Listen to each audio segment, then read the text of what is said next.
Pak Sopir. Pelan-pelan Pak Supir. Astagfirullahaladzim. Tuh, sepeda Nabi Adam ya. Sepeda Nabi Adam. Sepeda Nabi Adam. Sepeda Nabi Adam. Masya Allah.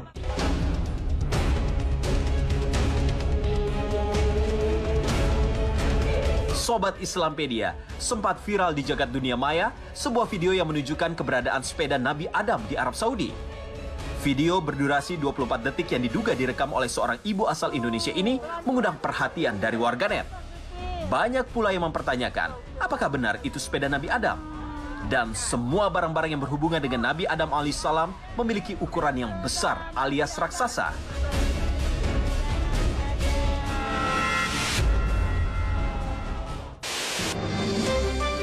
Ya sobat, tentu itu bukan sepeda yang digunakan oleh Nabi Adam.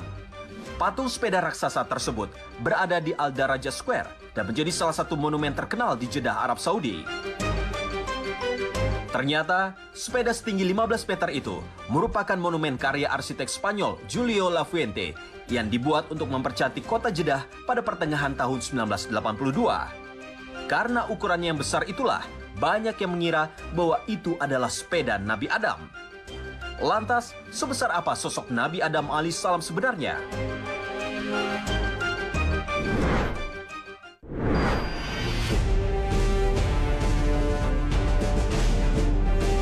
Sobat Islampedia, menurut riwayat yang masyhur, Nabi Adam alaihissalam memiliki tinggi 60 hasta atau mencapai 27 hingga 30 meter. Ukuran tersebut bahkan melebihi dinosaurus tertinggi yang pernah ditemukan manusia, yakni 18 meter. Sebuah untold story terungkap bahwa hal ini senada dengan penemuan pakar biologi dari Universitas Hebrew bernama Dr. Shlomi Leiser yang menyatakan tinggi rata-rata manusia zaman dahulu sekitar 90 kaki atau 27,43 meter. Namun, semakin kesini, tubuh manusia semakin mengecil. Berdasarkan situs Our World in Data, tinggi rata-rata manusia saat ini berada di antara 1,5 hingga 1,7 meter. Maka bila dihitung, tinggi manusia sudah mengalami penyusutan sekitar 3,77 mm per tahun sejak zaman Nabi Adam alaihissalam. Penyusutan ini diakibatkan genetik bottleneck, yaitu kondisi kekurangan gizi pada suatu generasi yang menyebabkan perubahan genetika manusia. Dan ternyata, sebuah penelitian di Valencia, Spanyol juga mengungkap salah satu penghambat pertumbuhan dan ukuran bayi yang baru lahir adalah kandungan pestisida yang terdapat pada makanan. Dalam hadis, Rasulullah SAW juga pernah bercerita mengenai tinggi manusia yang menyusut dari generasi ke generasi. Dan jika digambarkan, seperti inilah Sobat Islampedia. Tinggi Nabi Adam diperkirakan 30 meter. Nabi Nuh juga masih memiliki tinggi yang sama. Sementara Nabi Muhammad tidak jauh dari umat di masa sekarang, yaitu 1,5 sampai 2 meter. Allah telah menciptakan Adam alaihissalam berdasarkan bentuknya. Tingginya 60 hasta. Maka setiap orang yang masuk surga serupa dengan Adam. Dan manusia itu senantiasa bertambah kecil sampai sekarang. Hadis riwayat Bukhari, Muslim, dan Ahmad. Penelitian-penelitian tersebut ternyata cocok dengan riwayat dalam ajaran agama Islam. Sobat Islampedia, bercerita tentang penciptaan Nabi Adam alaihissalam. Dalam sebuah hadis sahih yang diriwayatkan dari Nabi SAW, dan ini bahagian juga dari The Untold Story, bahwa Nabi Adam alaihissalam diciptakan oleh Allah Subhanahu wa Ta'ala, dan kala itu fisiknya panjang dan tingginya situna dhira'an, 60 hasta. Jadi kurang lebih kalau mau dibikin sekitar 27 meter sampai dengan 30 meter. Bayangkan, ini tinggi fisiknya Nabi Adam alaihissalam. Dan ini diciptakan oleh Allah Subhanahu wa Ta'ala bukan secara majazi atau bukan secara gambaran-gambaran khayalan, bukan. Memang begitulah dia fisiknya.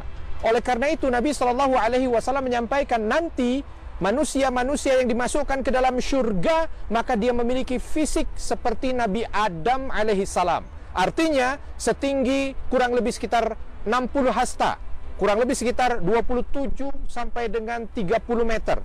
situna dhira'an, 60 hasta. Dan ada juga di antara the untold story setelah Nabi SAW menyampaikan kisah ini. Karena Nabi SAW melanjutkan bahwa Nabi SAW ketika menceritakan penciptaan Nabi Adam ini, selesai Nabi Adam alaihissalam diciptakan, maka Allah Subhanahu wa taala memerintahkan Nabi Adam kala itu untuk menyampaikan salamnya kepada malaikat.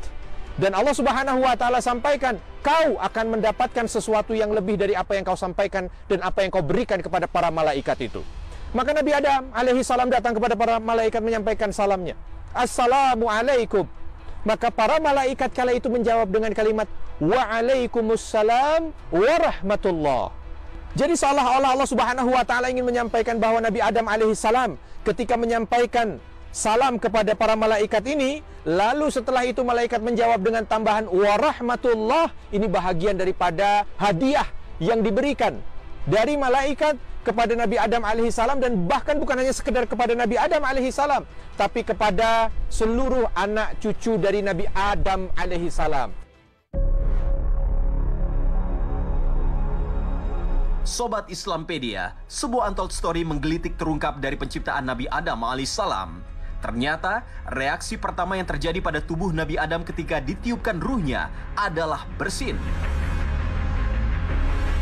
Dalam buku Qasasul Anbiya karya Ibnu Katsir dikatakan bahwa setelah Allah Subhanahu wa taala menyempurnakan penciptaan Adam secara fisik, Allah meniupkan ruh kepada tubuh Adam melalui kepalanya. Dan ketika ruh sampai di tenggorokan, Nabi Adam alaihissalam tiba-tiba bersin. Lantas malaikat mengucapkan alhamdulillah. Nabi Adam pun mengikutinya. Hal ini terdapat dalam sebuah hadis yang diriwayatkan oleh Ibnu Hibban. Rasulullah SAW bersabda, setelah Allah meniupkan ruh ke dalam jasad Adam hingga ketika ruh itu sampai di kepalanya, Adam pun bersin dan mengucapkan alhamdulillahirabbil alamin. Allah Subhanahu wa taala menjawab, yarhamukallah, semoga Allah merahmatimu. Hadis riwayat. Lalu saat ruh Nabi Adam mulai masuk ke perutnya, mulailah Nabi Adam berkeinginan untuk makan. Bahkan sebelum ruh tiba di kaki Nabi Adam, ia sudah meloncat hingga terjatuh karena ingin mengambil buah-buahan di surga. Maka dari situlah sifat tergesa-gesa menjadi tabiat manusia sesuai dengan firman Allah dalam Al-Quran. Manusia telah dijadikan bertabiat tergesa-gesa. Kelak akan aku perlihatkan kepadamu tanda-tanda azabku. Maka janganlah kamu minta kepadaku mendatangkannya dengan segera. Quran Surat Al-Anbiya ayat 37.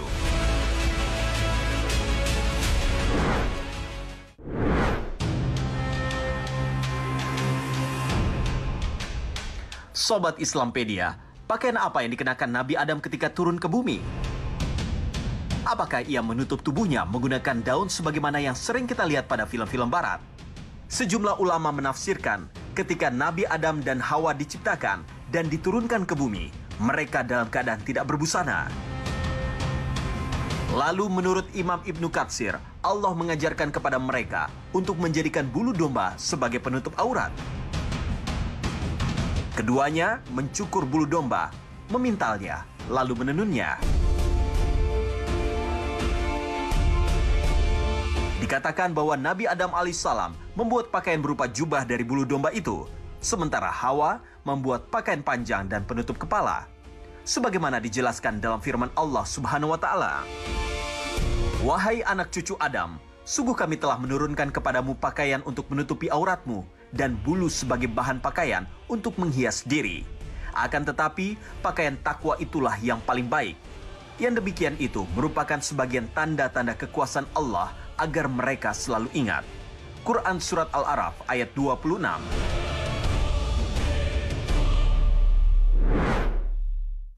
Sahabat Islampedia, ketika Allah Subhanahu wa taala mengajarkan kepada Nabi Adam alaihi salam ilmu, wa 'allama Adamal asma'a kullaha, dan diajarkan kepada Nabi Adam asma, tentang nama-nama.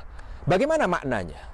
Di antara yang menafsirkan dari para ulama berkaitan dengan bagaimana ini, di untold story-nya lah Allah Subhanahu wa taala mengajarkan ilmu ini kepada Nabi Adam bagaimana. Imam Al-Baghawi menyampaikan dalam tafsirnya kala itu, ketika Allah Subhanahu wa taala menegaskan kepada para malaikat bahwa Allah ingin menciptakan makhluknya di atas muka bumi, maka para malaikat ini ada rasa takut. Rasa takut kalau nanti makhluk yang diciptakan ini membuat kerusakan, menumpahkan darah. Maka Allah Subhanahu wa taala beri jawaban, dan jawaban itu bukan hanya sekedar dengan sesuatu yang membuat mereka terima begitu saja, tidak, tetapi dengan kelebihan yang diceritakan dari seorang Nabi Adam yang kala itu makhluk yang akan diciptakan oleh Allah Subhanahu wa taala.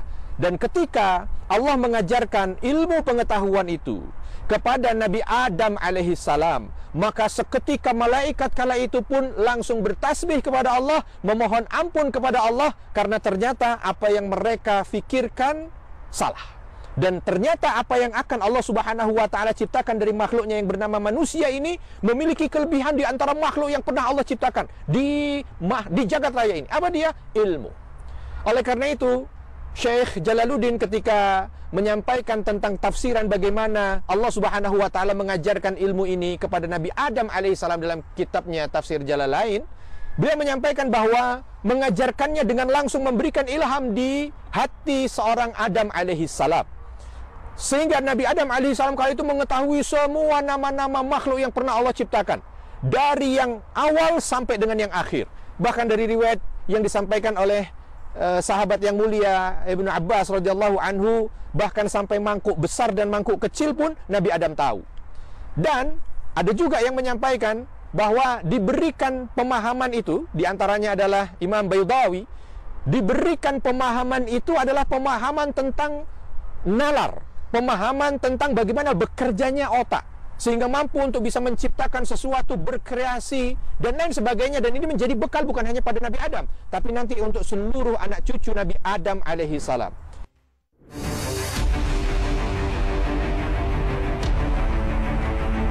Sobat Islampedia, sebuah pertanyaan muncul. Jika Adam dan Hawa adalah manusia pertama di bumi, lantas apakah Habil-Kabil serta anak-anak Adam lain yang melakukan pernikahan sedarah atau inses? Dalam ajaran agama Islam dan dunia medis, pernikahan sedarah atau dalam satu keluarga sangat dihindari, sebab dapat menghasilkan keturunan yang memiliki kelainan genetik, baik secara fisik maupun mental. Namun At-Tabatabai, penulis tafsir Al-Mizan, menuliskan bahwa hukum keharaman pernikahan antar saudara pada masa Adam alaihissalam belum diturunkan oleh Allah Subhanahu wa taala, dan tidak ada jalan lain yang dapat ditempuh untuk melestarikan generasi manusia kecuali melalui jalan ini. Lebih jauh, Ibnu Katsir dalam bukunya yang berjudul Qasas Al-Anbiya menjelaskan bahwa setiap kali mengandung, Hawa melahirkan 2 anak kembar, laki-laki dan perempuan. Lalu, Adam diperintahkan untuk menikahkan anak laki-lakinya dengan putri dari kembaran anak laki-laki yang lain.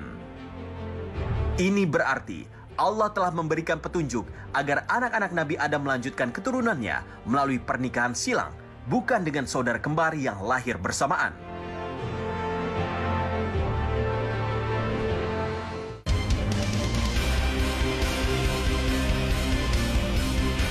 Sobat Islampedia, riwayat yang menyatakan bahwa manusia diciptakan dari tanah begitu masyhur di dalam agama Samawi.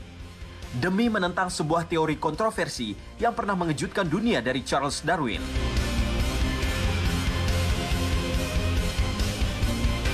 Dari sinilah versus keyakinan bahwa nenek moyang manusia versi Charles Darwin adalah manusia purba.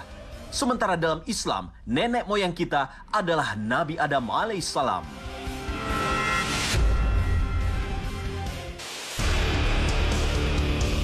Islam meyakini dan mengimani bahwa Nabi Adam diciptakan dari tanah oleh Allah Subhanahu wa taala. Namun jika Nabi Adam diciptakan dari tanah, lalu tanah mana yang digunakan? Hadis mengungkapkan bahwa tanah yang diambil malaikat Israel untuk menciptakan Adam bukan dari satu lokasi, melainkan beberapa lokasi. Perbedaan tanah itu jugalah yang kemudian diyakini membuat sifat dan karakter manusia berbeda-beda. Dari Abu Musa, Rasulullah SAW pernah bersabda, sesungguhnya Allah Subhanahu wa taala menciptakan Adam dari segenggam tanah yang diambil oleh malaikat dari seluruh muka bumi. Maka keturunan Adam pun masing-masing terlahir sesuai dengan jenis tanah tersebut. Di antara mereka ada yang berkulit putih, merah, hitam, atau campuran antara warna-warni itu. Di antara mereka ada yang buruk dan ada yang baik. Di antara mereka juga ada yang lembut, ada yang keras, dan ada yang campuran antara keduanya. Hadis riwayat At-Tirmizi. Dalam hadis lain yang diriwayatkan Ibnu Abbas radhiyallahu anhu menjelaskan bahwa tanah yang diambil dalam penciptaan Nabi Adam alaihissalam berasal dari tanah Ka'bah untuk bagian kepalanya, lalu tanah dari seluruh penjuru bumi untuk bagian dada, tanah dari Hindia untuk perut, tanah dari Masyrik untuk tangan, dan tanah Maghrib untuk bagian kaki. Lalu Allah Subhanahu wa Ta'ala memerintahkan Jibril untuk melemparkan sisa tanah tersebut ke neraka dan sebagian lagi ke surga. Hal ini menjadi isyarat bahwa akan ada sebagian manusia yang kelak menjadi penghuni surga dan sebagian yang lain menjadi penghuni neraka. Sobat Islampedia, hingga saat ini secara ilmiah memang belum ada penelitian yang bisa membuktikan riwayat bahwa Nabi Adam diciptakan dari tanah atau manusia keturunannya mempunyai unsur tanah. Namun sebuah riset pernah mengungkapkan bahwa protein yang membentuk kehidupan di muka bumi seperti asam amino bisa dibentuk di dalam tanah. Memang, hasil riset ini tidak bisa menjadi validasi bahwa manusia mengandung unsur tanah karena asam amino hanyalah dasar dari pembentuk kehidupan. Sementara manusia terdiri atas unsur-unsur pembentuk yang begitu rumit. Menariknya, sebuah pendapat lain justru lebih menggelitik. Satu artikel dari Popular Science menuliskan bahwa unsur tubuh manusia justru sangat mirip dengan debu kosmik atau stardust yang ada di dalam galaksi Bima Sakti. Lalu, manakah yang benar? Wallahu a'lam bishawab. Hanya Allah yang bisa menjawab. Sobat Islampedia, ada pertanyaan, Nabi Adam alaihissalam apakah sudah melaksanakan aktivitas ibadah? Tentu sudah. Karena ketika Allah Subhanahu wa Ta'ala menciptakan manusia, maka mereka sudah menjadi mukallaf, menjadi makhluk yang dibebani dengan ibadah. Wa ma khalaqtul jinna wal insa illa liya'budun. Tidaklah aku ciptakan jin dan manusia kecuali untuk beribadah. Maka Nabi Adam pun sudah melaksanakan aktivitas ibadah. Lalu kalau ada pertanyaannya, apa ibadah yang dilaksanakan oleh Nabi Adam? Apakah sama dengan ibadah yang kita laksanakan sekarang? Tentu.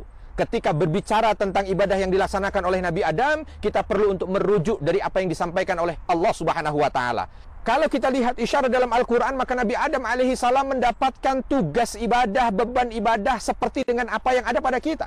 Contoh, ketika bicara tentang salat, maka banyak sekali ayat yang menyampaikan bahwa nabi-nabi sebelum Nabi Muhammad SAW sudah mendapatkan perintah salat. Makanya Nabi Ibrahim berdoa untuk dijadikan sebagai orang-orang yang menegakkan salat, kan? Bagaimana Allah Subhanahu wa Ta'ala memberikan syariat ini kepada nabi-nabi sebelum Nabi Muhammad SAW, termasuk diantaranya Nabi Adam alaihissalam. Hanya saja perbedaannya bagaimana bentuk salatnya. Tentu tidak seperti salat yang ada pada kita 5 waktu dalam sehari, bukan.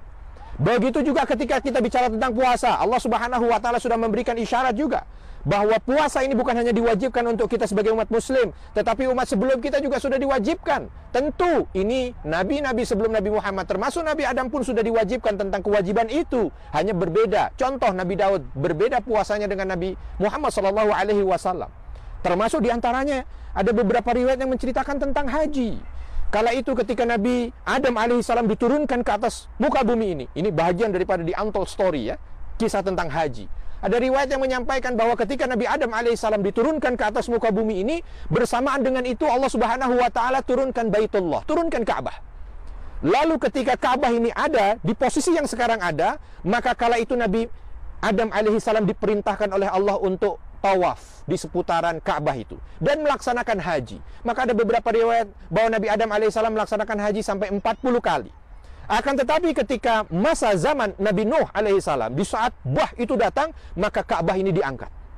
Sehingga Ka'bah tidak ada lagi di tempatnya. Nanti Nabi Ibrahim alaihissalam diutus, diminta oleh Allah Subhanahu wa Ta'ala untuk datang kembali ke tempat di mana dulu Ka'bah ada. Lalu ternyata masih tersisa pondasinya. Allah memerintahkan Nabi Ibrahim untuk meninggikannya. Cerdas beragama dengan Islampedia.